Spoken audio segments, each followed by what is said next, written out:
हम लोग क्लास 8 का हिस्ट्री पढ़ेंगे।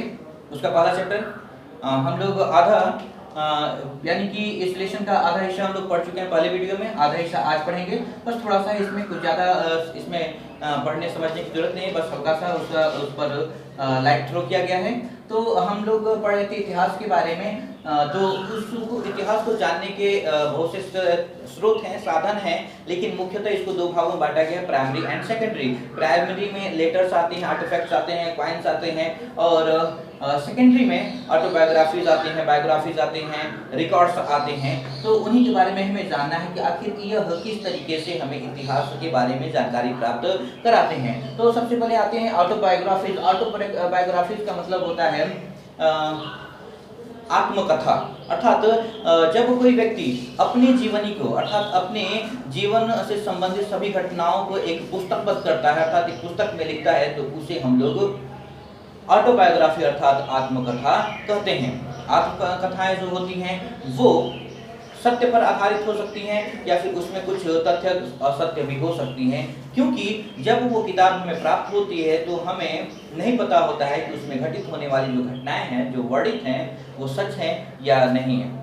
लेकिन जो बायोग्राफीज होती हैं वो मुख्यतः सत्य पर ही आधारित होती हैं, क्योंकि वह किसी और के द्वारा लिखी जाती हैं। तो उन आत्मकथाओं के द्वारा भी हमें इतिहास के बारे में काफी ज्यादा जानकारी मिलती है। उसके बाद आता है आपका गवर्नमेंट रिकॉर्ड, अर्थात सरकार जो होता है वो लगभग हर प्रकार की कागजात को बनाता है और उसे साक्ष्य के तौर पर इकट्ठा रखता है। जैसे जमीन के कागजात होते हैं, या फिर लगान के कागजात हुआ करते थे, या फिर सेना के कागजात हुआ करते थे, कितना कर लगता था। इन सभी जो कागजात थे, जो सरकारी रिकॉर्ड्स थे, पत्र इत्यादि हुआ करते थे, उससे भी हमें इतिहास के बारे में पता चलता है, ताकि पता चलता है, और उस समय की राजनीतिक प्रक्रिया के बारे में हमें जानकारी प्राप्त होती है। अब अगला हमारा आता है सर्वे एंड मैपिंग। हमारे देश में अंग्रेजों ने सर्वे और मैपिंग बनाना शुरू किया था, ताकि उन्हें सही भारत के मानचित्र के बारे में पता चल जाए, उसके क्षेत्रफल के बारे में पता चल जाए, ताकि वो आसानी से यहाँ पर शासन कर सके। तो उन क्या कहते हैं मानचित्रों से भी हमें अत्यधिक मात्रा में जानकारी प्राप्त होती है, जिससे इतिहास का पता चलता है। आगे होता है आपका कंडक्टिंग सेंसस, अर्थात जनगणना करना। जब भारत में अंग्रेजों का शासन स्थापित हुआ और उन्होंने अंग्रेजों ने भारतीयों पर कर लगाया, तो उन्हें सही भारतीयों की जनसंख्या का पता नहीं था, इसलिए अव्यवस्थित तरीके से उन्हें कर प्राप्त होता था। तब उन्होंने भारत में सेंसस की शुरुआत की, अर्थात जनगणना की शुरुआत की, ताकि वो एक सीमित मात्रा में या फिर पर्याप्त मात्रा में कर इकट्ठा कर सके, लगान इकट्ठा कर सके। इसलिए उन्होंने सबसे पहले 1872 में भारत में जनगणना की शुरुआत की, और प्रॉपर जनगणना की शुरुआत 1881 में हुई थी। तो उस जनगणना के रिकॉर्ड के द्वारा भी हमें काफी ज्यादा जानकारी प्राप्त होती है। ठीक है, अगला आता है हमारा इंडिजिनस रिकॉर्ड। इंडिजिनस रिकॉर्ड यानी कि देशज जो पुस्तकें हैं, अर्थात हमारे देश के जो लेखक हैं, विचारक हैं, उन्होंने अपने विचारों को पुस्तकबद्ध किया था, किताबों में लिखा, अपने उस समय की राजनीतिक प्रक्रियाओं को, घटनाओं को, सामाजिक घटनाओं को, धार्मिक घटनाओं को, या फिर जो हो रही घटनाएं थी, उन सब के बारे में अपने विचारों को पुस्तकबद्ध किया था, अर्थात किताबों में लिखा था, और उस किताब से भी हमें इतिहास के बारे में काफी जानकारी प्राप्त होती है। ठीक, अगला आता है हमारा न्यूज़पेपर।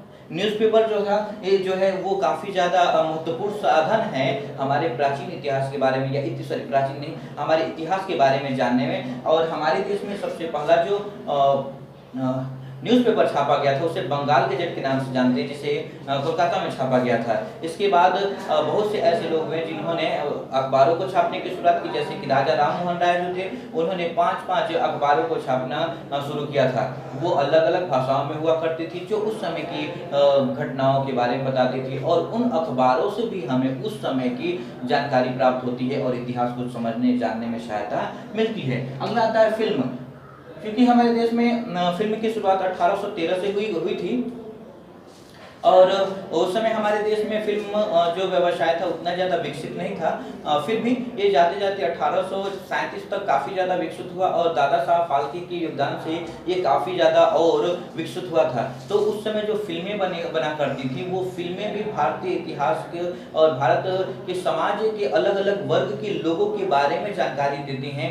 और उस समय की एक फिल्म थी जिसका नाम था अछूत कन्या, उससे हमें समाज के बारे में और समाज के जो अलग अलग वर्ग के लोग हैं उनकी विचारधाराओं के बारे में पता चलता है। आगे आते हैं हमारा मोन्यूमेंट्स एंड बिल्डिंग्स, ठीक है, स्मारक और इमारतें। तो अंग्रेज जब हमारे देश में आए तो उन्होंने अपने